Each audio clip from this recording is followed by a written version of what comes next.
Bismillahirrahmanirrahim. Assalamualaikum warahmatullahi wabarakatuh. Syukur alhamdulillah kita bisa berjumpa lagi di channel ini.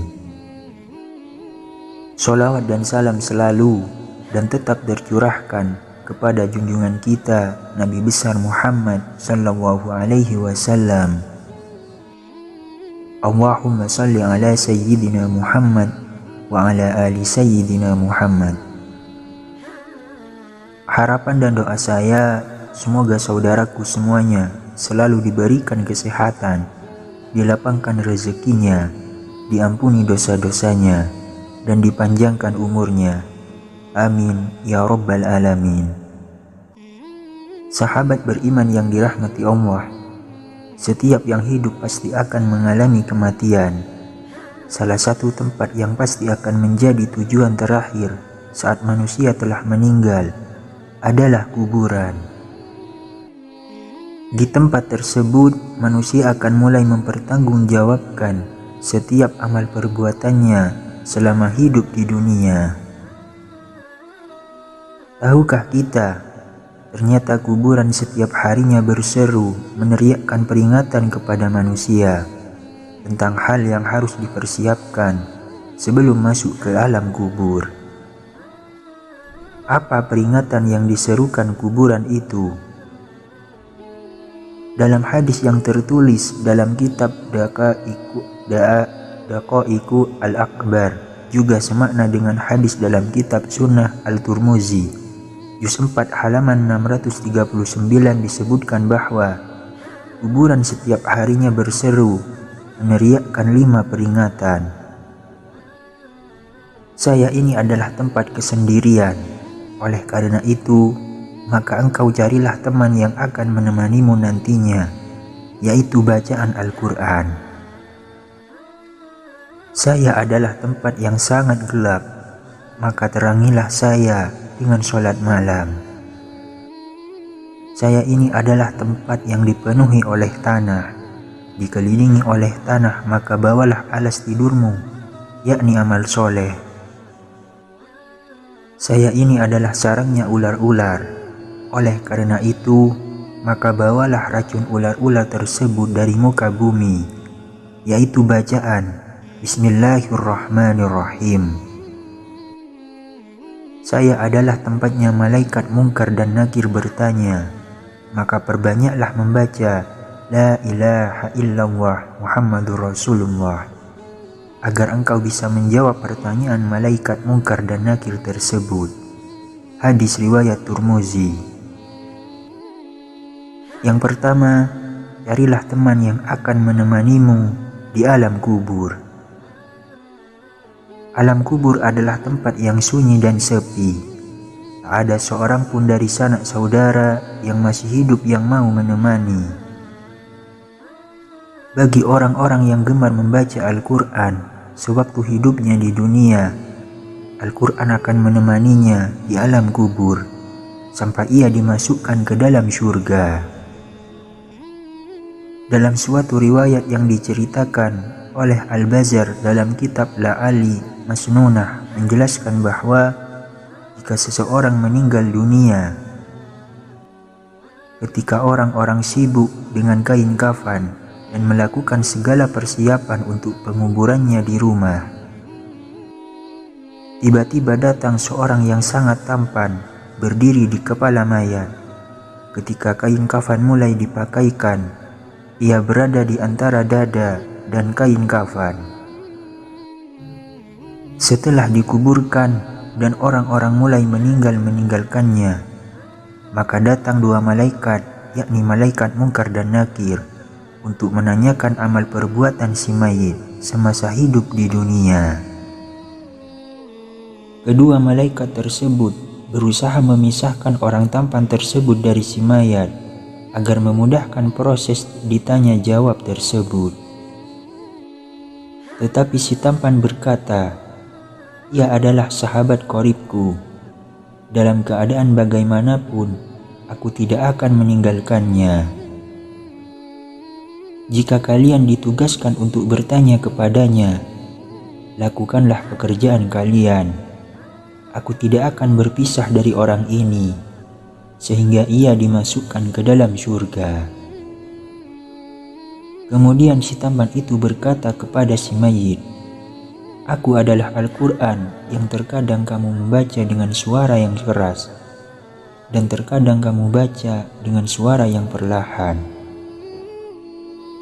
Jangan khawatir, setelah menghadapi pertanyaan Mungkar dan Nakir ini, engkau tidak akan mengalami kesulitan. Yang kedua, carilah penerang yang akan menerangimu di alam kubur. Ada banyak hal yang dapat dilakukan untuk mendapatkan penerangan di alam kubur. Salah satunya adalah dengan mengerjakan sholat. Hal ini sebagaimana dijelaskan dalam sebuah hadis. Sholat adalah cahaya, sedekah merupakan bukti nyata, sabar itu sinar, dan Al-Quran adalah pembelamu atau penuntunmu. Hadis riwayat Muslim. Nabi Muhammad SAW bersabda tentang kuburan seorang wanita berkulit hitam yang bertugas membersihkan masjid. Wanita itu meninggal, kemudian beliau menyolatkan wanita itu di atas kuburnya.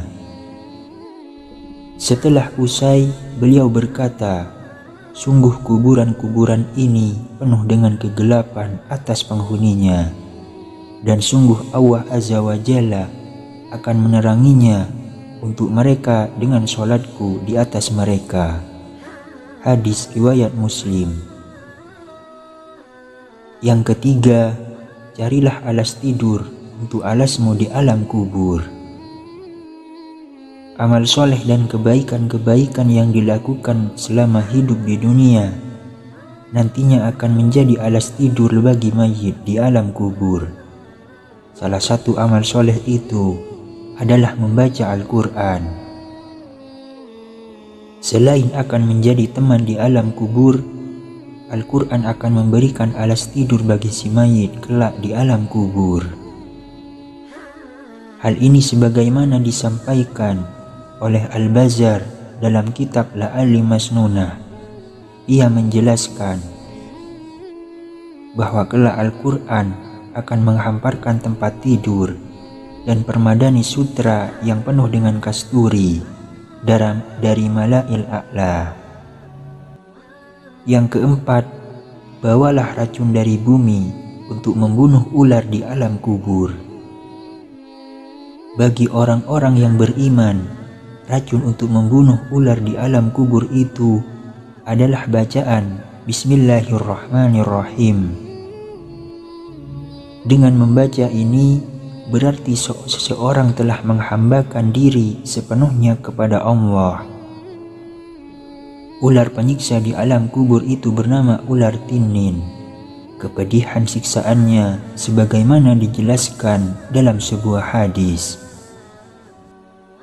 Dari Abdullah bin Abi Mulaikah berkata, saya mendengar Aisyah radhiyallahu anha berkata, orang-orang kafir akan disiksa pedih di kuburnya dengan dicabik-cabik oleh ular ganas yang botak. Lalu ular tersebut memakan orang itu dari kepala hingga kakinya. Kemudian orang itu kembali ke bentuk sempurna. Setelah itu dimakan lagi orang itu dari arah kaki sampai kepalanya. Lalu orang itu kembali ke bentuk sempurna. Lalu ular itu memakan lagi orang tersebut dari arah kepala hingga sampai kakinya. Begitu seterusnya. Hadis riwayat Ibnu Abi Syaibah. Yang kelima, perbanyak membaca kalimat tauhid. Dengan memperbanyak membaca kalimat tauhid La ilaha illallah Muhammadur Rasulullah, meresapi dan memahami maknanya, maka hal tersebut dapat mempermudah mayit dalam menjawab pertanyaan malaikat di alam kubur. Hal ini dikarenakan kalimat ini merupakan zikir yang paling utama. Barang siapa di akhir hayatnya mengucapkan kalimat tauhid ini, maka ia mendapatkan jaminan surga.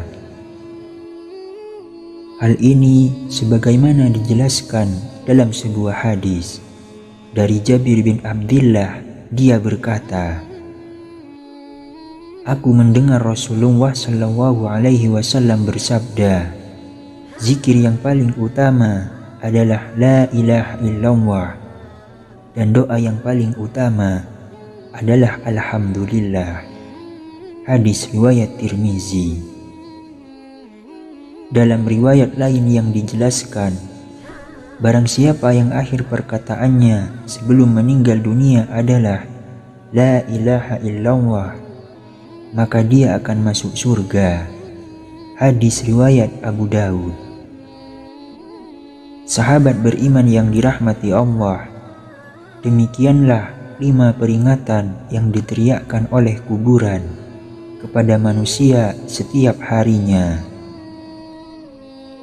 Hanya saja kita tidak diperkenankan oleh Allah Subhanahu wa Ta'ala untuk mendengar teriakan tersebut, karena bisa jadi jika kita diperdengarkan teriakan tersebut akan menjadikan kita merasa sangat ketakutan. Rasulullah SAW bersabda, "Seandainya kalian tidak akan saling menguburkan, tentulah aku akan berdoa kepada Allah agar memperdengarkan kepada kalian siksa kubur yang aku dengar." Hadis riwayat Muslim dan Ahmad. Demikian yang bisa saya bagikan. Semoga bermanfaat untuk kita semua. Amin ya rabbal alamin. Assalamualaikum warahmatullahi wabarakatuh.